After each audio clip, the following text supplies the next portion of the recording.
అర్ధరాత్రి వేళ దేవుని నుండి ఆహారము. ప్రతి విషయానికి అనుదిన ఆహారం కొరకు కూడా దేవునిపై ఆధారపడాలన్న సత్యాన్ని సౌడు భక్సింగ్ గారు నేర్చుకున్న మొట్టమొదటి పాఠం. తన అవసరాల నిమిత్తం ఎవరిని ఆర్జించవలసిన అవసరం లేదు. దేవుడే అన్నిటినీ సమృద్ధిగా సమకూరుస్తాడు.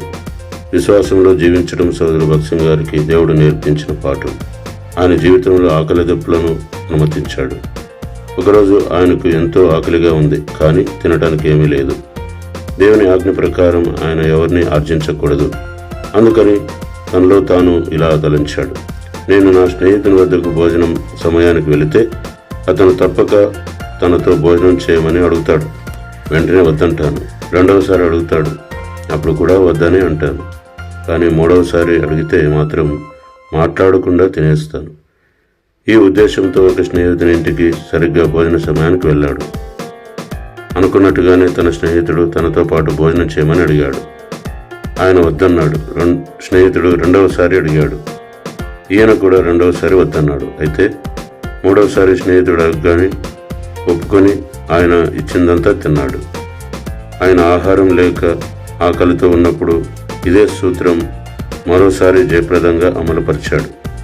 కొన్ని వారాలైన తర్వాత ఆయనకు భోజనం లేక మళ్ళా ఆకలితో బాధపడవలసి వచ్చింది. ఈసారి కూడా తన చిట్కా బాగా పనిచేస్తుందని భావించి సరిగ్గా 1:30 గంటలకి తన స్నేహితుని భోజనానికి సమయానికి ఆ ఇంటికి బయలుదేరాడు. ఆయన వెలుచుండగా దారిలో తన విశ్వాసం ఏమైందని దేవుడు ఆయనను గద్దించాడు. ప్రభువా, నేను అతనిని భోజనం పెట్టమని అడగగానే కానీ బతిమలాడటానికి కానీ ఏమాత్రం నేను వెళ్ళడం లేదు. ఆయన మొదటిసారి అడిగినప్పుడు వద్దంటాను, రెండవసారి అడిగినప్పుడు కూడా వద్దంటాను, అయితే మూడవసారి అడిగినప్పుడు మాత్రం కాదనను అని జవాబిచ్చాడు. అయితే చెప్పు, ఇప్పుడు నీవు నీ స్నేహితుని ఇంటికి వెళ్ళడంలో ఉద్దేశం ఏమిటి అని ప్రశ్నించాడు. ఈ మాటలు విన్నాక సౌడు భక్సింగ్ గారు సిగ్గుపడ్డాడు. దేవుని క్షమాపణ అడిగాడు. తనకు ఏ అవసరం వచ్చినా ఏ వ్యక్తి యొద్దకు వెళ్లకుండా ఆయనపైన ఆధారపడతానని వాగ్దానం చేశాడు. ప్రతి అవసరత నిమిత్తం, అది ఆహారమైనా నీళ్ళైనా మరేదైనా, దేవుని మీదే ఆధారపడి ఉంటానని ఆయన ఎప్పుడూ ప్రజలకు ఉపదేశించేవాడు. ప్రభువే సహోదరుడు భక్సింగ్ గారి అవసరాలన్నీ సరఫరా చేశాడు. ఒకసారి రోజంతా ఆయనకు ఆహారం లేదు. అర్ధరాత్రి వేళ ఒక వ్యక్తి వచ్చి తలుపు తట్టి ఆయనను నిద్రలేపి ఆయనకు అలా నిద్రాభంగం కలగజేసినందుకు క్షమాపణ అడిగాడు. అప్పుడు ఆయన ఎందుకు ఇక్కడికి వచ్చాడో భక్సింగ్ గారికి తెలిపాడు. నేను నా పడకపై నిద్రించుచుండగా ఒక కల వచ్చింది. ఆ కలలో ఎవరో ఒక వ్యక్తి ప్రత్యక్షమై నువ్వు వెళ్ళి భక్సింగ్ గారిని భోజనానికి ఆహ్వానించమని చెప్పాడు. నేను వెంటనే కళ్ళు తెరిచి వంటగదిలో అడుగు పెట్టాను.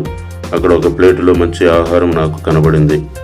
అయ్యా, దయచేసి చెప్పండి, మీరు ఈవేళ భోజనం చేశారా?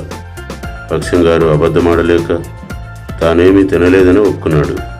వెంటనే ఆయనను అతడు తన ఇంటికి తీసుకుని వెళ్ళి సరిపడేంత ఆహారము ఆయనకిచ్చాడు. ఈ విషయము బయలుపరుస్తూ ఇలాంటి సంఘటనలు యాదృచ్ఛికంగా జరిగినవని ఆయన వివరించాడు.